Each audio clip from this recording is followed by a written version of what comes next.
समाव सुबुंस्रि रादाबा मोनसे गोनांथार रादाब लानानै फैदों। दायो आं दंफैयो बे समाव लखिमपुर जिल्लानि सिङाव थानाय उत्तर खुलाबालि गामियाव। बे उत्तर खुलाबालि गामियाव मोनसे जोबोद समायना रमायनायै जोंनि शिवरात्रिखौ फालिथाय जादों। बेनो जादों जोंनि मुस्रि सुरजित रामसियारिनि नखराव जोंनि शिवरात्रिखौ जोबोद गाजा गोमजायै फालिदों आरो लोगोसे शिवरात्रिखौ फालिनायजों लोगोसेनो बिथांनि नखराव मोनसे बाथौ हारिनि बाथौ धोरोमनि आरजजों आरो लोगोसे जोंनि ब्रह्म धोरोमनि मोनसे जयग आवथि होनायजों बिथाङा फालिदों गाजा गोमजायैनो। दायो नोंथांमोननो आं सिंनि थासारिखौ देखायनो आखायाव लादों। आङो देखायनो नागिरदों शिवरात्रिनि फालिथाय बे समाव जोबोद समायनाय नोंथांमोना नुनो मोनगोन।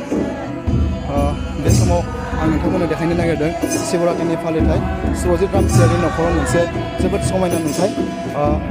फारसेथिं जोंनि बाथौ धोरोमनि सिबियारि रायजो राजाया बाथौ आरज गाबनानै शिवरात्रिखौ जोबोद गाजा गोमजायै फालिदों आरो लोगोसे बेराफारसेथिं जयग दङ ब्रह्म धोरोमनि नेमखान्थि बायदिबो बिथाङा मोनसे फालिदों आरो लोगोसे फारसेथिंजाय बाथौ हारिनि बाथौ धोरोमनि नेमखान्थिजोंनो बिथाङा फालिदों।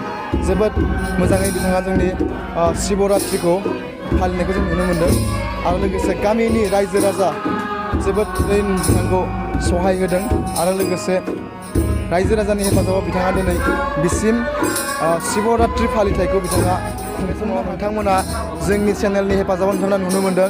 फारसेथिंजाय अखण्ड जयग होनानै बिथांमोना फुंनिफ्राय मोनाबिलिसिम अखण्ड जयगजों बिथांमोना हाबाफारिखौ बारलांबाय आरो फारसेथिंजाय बाथौ हारिनि बाथौ धोरोमनि नेमखान्थि बायदियै बिथांमोनाबो जोबोद गाजा गोमजायै फालिनायखौ जों नुनो मोन्दों।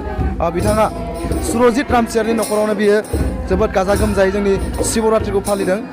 बिथाङा जोबोद मोजाङै 8थि बोसोरसालिया जयग आवथि होनाय लोगोसे बिथांनिसिम मोनसे आरज गाबहरो इसोरा बिथांखौ मंगल खालामथों आरो बिथांनि नखरखौ अरायसम गोजोनै लाखिना बे समाव नोंथांमोना फुंनिफ्रायनो सुरजित रामसियारिनि नखराव जोबोद मोजाङै गाजा गोमजायै बेराफारसेथिं जोंनि बाथौ धोरोमनि नेमखान्थि बायदि फालिदों बिथाङा आरो फारसेथिं जोंनि ब्रह्म धोरोमनि नेमखान्थि बेबायदि फालिदों। नोंथांमोना मा हाबाफारि लानानै दिनैनि हाबाफारिखौ आवगायलांनो हाखो?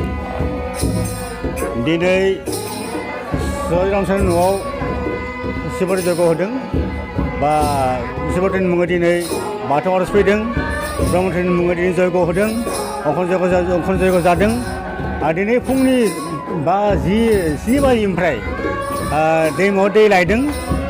बे फैनाय लोगो लोगो जयग आवथि होदों आरो बेजों लोगोसे रायजोनि गासै रायजो राजाफ्रानो दिनै बाथौ आरज गाबदों आरो बेजों लोगोसे गोबां सुबुङानो दिनै बे जयगआव सहजुगिता खालामदों आरो बेजों लोगोसे नै दिनै नखरनि मानसिफ्रा मोजां मोनदों। आं बेखौ बावनो फोजोबनाय जाबाय।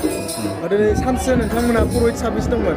होमब्ला सानसे नोंथांमोना नित्य जयग अखण्ड जयग होदों। अखण्ड जयग होनायाव पुरहित साबेसे बाहागो लाफैदोंमोन? दिनै अखण्ड जयग होनायाव दिनै जोंनि पुरहितआ जाबाय 7 दंमोन। 7नि गेजेराव दिनै सेथि पुरहित गाहाय दं, बेबो दं आरो आं नैथि।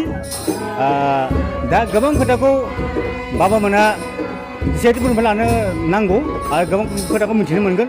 आं बेखौ बुंनो फोजोबनाय जाबाय। गोजोन्थों।